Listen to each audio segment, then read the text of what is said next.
kids. My name is Miss Nancy, and you're here at Grow with Miss Nancy. And we are now in chapter 6 in the book of Acts.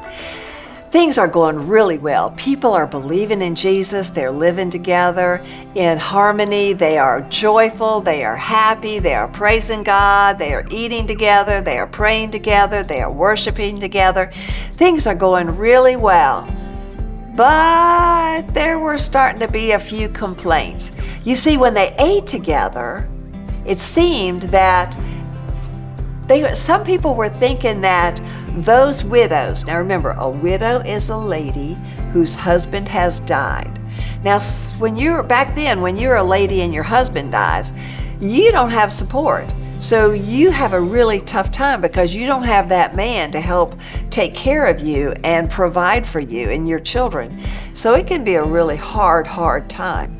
And so the church is told to take care of orphans and widows.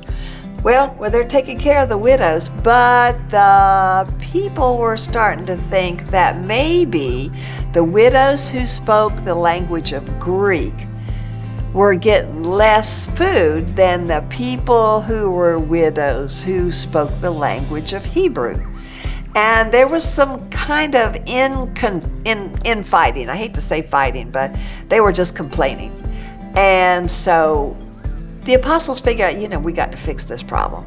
Now, I really like the way they fixed problems because they didn't form a little tiny committee who went behind doors and said, we're going to do it this way and take care of the problem. Instead, they pulled everybody together and they all talked it over.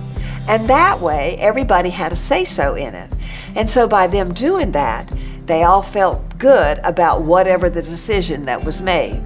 And the decision they decided on was, the apostles are too busy in teaching and preaching the word, and it was just too much for them also to be looking out for food distribution. So they probably needed to choose some men who could take over that job. So that's what they did. They selected 7 men who were good, upright Christian men, and they elected them to be in charge of distributing the food so that the apostles could do preaching and teaching like they needed to do and not have to worry about dealing with who got food and who didn't and how much and all that kind of stuff. That was a really good idea. That might have been the first time in the church that people who didn't preach and teach were now doing something in the church.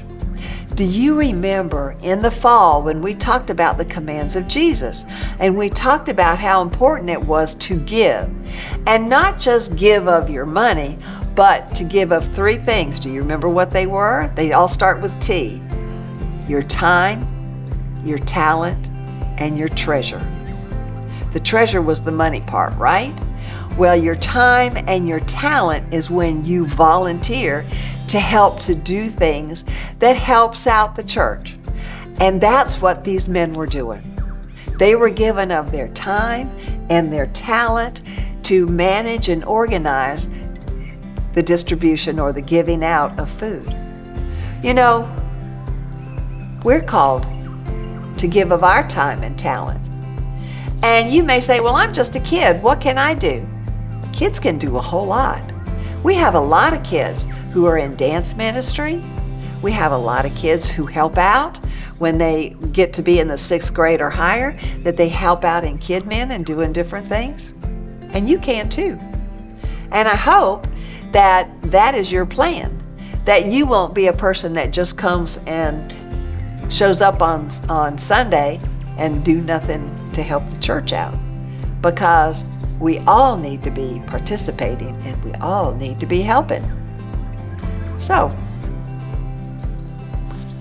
I think Mary and Martha were in on that meeting because they pulled everybody together. So let's find out what they had to say about this meeting and how they felt about it, okay? And I'll see you next Sunday. Goodbye.